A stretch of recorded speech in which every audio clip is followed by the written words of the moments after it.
कभी ये सोचा है कि आजकल स्कूलों में बच्चों को मैथ वैसे क्यों नहीं पढ़ाया जाता जैसे हम सब ने पढ़ा था? चलिए, इसी सवाल का जवाब ढूंढते हैं। और ये जवाब छिपा है एक दादी माँ यानी नानी माँ और उनके पोता पोती की एक छोटी सी कहानी में। तो कहानी कुछ यूं है कि नानी माँ अपने पोता पोती चिराग और नंदिनी के साथ एक मजेदार खेल खेल रही हैं। वो कहती हैं, चलो मैं एक जादू दिखाती हूँ। कुछ बीज अपनी मुट्ठी में छिपा लो और मैं बिना देखे बता दूंगी कि कितने हैं। अब सोचिए, अगर कुल 15 बीज हैं और उनमें से 12 मेज पर रखे हैं तो नानी माँ पलक झपकते ही बोल देती हैं, तुम्हारी मुट्ठी में 3 बीज हैं। तो क्या लगता है, क्या है इस ट्रिक के पीछे का राज? कोई हाथ की सफाई नहीं। ये तो है मैथ्स का एक बहुत ही सीधा और मजबूत कॉन्सेप्ट। और यही कॉन्सेप्ट, यही आइडिया हमें आज की हमारी बातचीत के बिल्कुल सेंटर में ले जाता है। आज का हमारा सफर कुछ ऐसा रहेगा। हम नानी माँ के जादू से शुरू करेंगे, फिर समझेंगे कि ये नंबर सेंस या संख्या बोध होता क्या है। हम देखेंगे कि कैसे नंबरों को तस्वीरों की तरह देखा जा सकता है और कैसे एक ही सवाल को हल करने के कई रास्ते हो सकते हैं।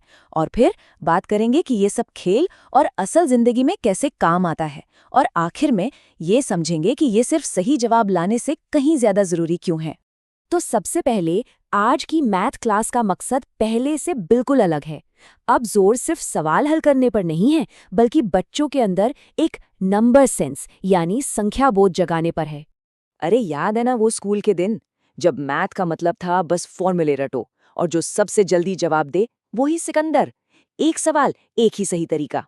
लेकिन भाई, अब खेल पूरी तरह से बदल गया है। आज जोर इस बात पर है कि बच्चे नंबर्स की दुनिया को समझें और किसी भी प्रॉब्लम को सॉल्व करने के लिए अपनी खुद की अपनी अलग-अलग स्ट्रैटेजी बना पाए। तो ये नंबर सेंस आखिर है क्या चीज? देखिए, इसे ऐसे समझ सकते हैं जैसे किसी भाषा को दिल से महसूस करना। ये सिर्फ ये जानना नहीं है कि 50 48 से बड़ा है। नहीं, ये महसूस करना है कि 99 और 100 में बस जरा सा ही फर्क है, वो एक दूसरे के कितने करीब हैं। सच कहें तो ये वो नींव है जिस पर मैथ्स की पूरी इमारत खड़ी होती है। ठीक है, तो सवाल ये है कि बच्चों में ये नंबर वाली समझ पैदा कैसे की जाए? जवाब है, नंबर्स को कागज पर जिंदा करके, कुछ ऐसे मजेदार टूल्स के जरिए जो मुश्किल से मुश्किल हिसाब को भी एक विजुअल कहानी जैसा बना देते हैं। इस टूल किट का सबसे बड़ा हीरो है नंबर लाइन या संख्या रेखा। ये असल में नंबर्स का एक रास्ता है। इस पर कुछ जोड़ना है तो बस आगे की तरफ छलांग लगाओ, कुछ घटाना है तो पीछे की तरफ कदम बढ़ाओ। है ना मजेदार? अचानक से सारा हिसाब किताब एक सफर जैसा लगने लगता है। और दूसरा कमाल का टूल है ये नंबर ग्रिड।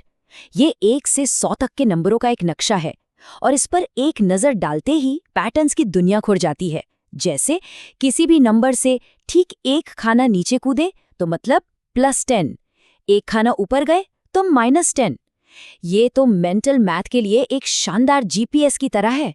और यहीं पर मैथ सिखाने का ये नया तरीका वाकई में कमाल कर देता है।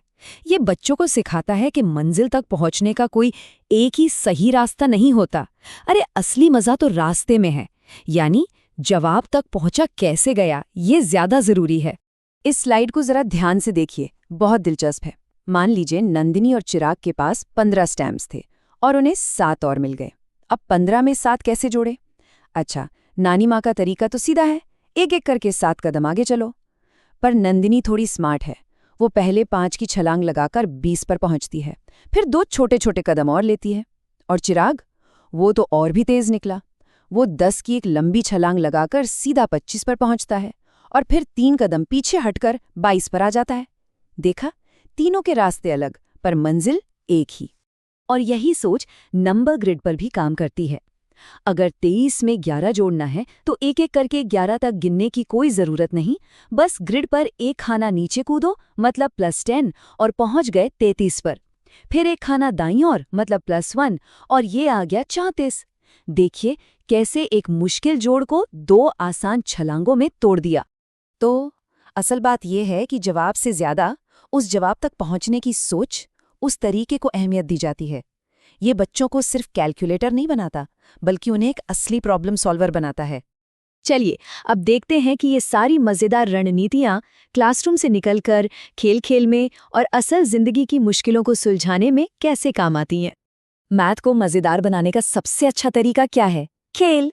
जैसे ताश के पत्तों में से कोई ऐसे 3 पत्ते ढूंढना जिनसे कोई इक्वेशन बन जाए, जैसे 2 और 4 मिलकर 6 बनते हैं। या फिर पासा फेंक कर नंबर ग्रिड पर अपनी गोटियां आगे बढ़ाना। इन खेलों से मैथ की प्रैक्टिस बोझ नहीं लगती, बल्कि एक रोमांचक चुनौती बन जाती है। खेल कूद के बाद अब एक असली चुनौती। मान लीजिए नानी माँ के खेत में 25 लाल मूली हैं और 36 सफेद मूली। तो बताइए कुल कितनी मूली हुई? देखिए, पुराने तरीके से तो हम शायद 25 के नीचे 36 लिखते और जोड़ देते, लेकिन अब बच्चों के पास कई हथियार हैं। वो अंदाजा लगा सकते हैं कि भाई जवाब 60 के आसपास होगा। वो चाहे तो मूली के चित्र बना सकते हैं या फिर नंबर लाइन पर 25 से शुरू करके 36 कदम आगे की यात्रा कर सकते हैं। हर रास्ते से वो एक ही मंजिल पर पहुंचेंगे, 61। ये नया तरीका सिर्फ हिसाब किताब सिखाने के बारे में नहीं है, ये बच्चों को किसी भी समस्या की तह तक जाना सिखाता है। उसे एक जासूस की तरह देखना, उसका विश्लेषण करना सिखाता है। जरा इन 2 सवालों पर गौर कीजिए। मान लीजिए नंदिनी ने 85 सेब तोड़े और चिराग ने 67। अब यहाँ 2 सवाल बनते हैं। पहला, दोनों ने मिलकर कुल कितने सेब तोड़े? और दूसरा, किसने ज्यादा सेब तोड़े और कितने ज्यादा? नंबर तो वही हैं, 85 और 67, लेकिन सवालों का मतलब बिल्कुल अलग है। बस ये समझना असली खेल है कि पहला सवाल कुल के बारे में है, यानी हमें चीजों को मिलाना है, जोड़ना है, और दूसरा सवाल कितने ज्यादा के बारे में है, यानी हमें तुलना करनी है, घटाना है। बच्चों को सिखाया जाता है कि वो सिर्फ नंबरों को न देखें, बल्कि ये समझे कि सवाल उनसे आखिर पूछ क्या रहा है। और इसी के साथ हम घूमकर वापस अपनी कहानी की शुरुआत में आ गए हैं। नानी माँ का असली जादू छिपे हुए बीजों की संख्या बताना नहीं था। नहीं, असली जादू तो मैथ्स जैसे विषय को, जिससे अक्सर बच्चों को डर लगता है, उसे खोज और रोमांच के एक सफर में बदल देना था। तो बस एक आखिरी सवाल, सोचिए कैसा हो अगर बच्चों के लिए मैथ की क्लास एक इम्तिहान का कमरा कम और एक ऐसा एडवेंचर ज़्यादा लगे, जहां हर मोड़ पर कुछ नया खोजने का, कुछ नया बनाने का उत्साह हो। शायद यही इस नए तरीके का सबसे बड़ा और सबसे खूबसूरत मकसद है।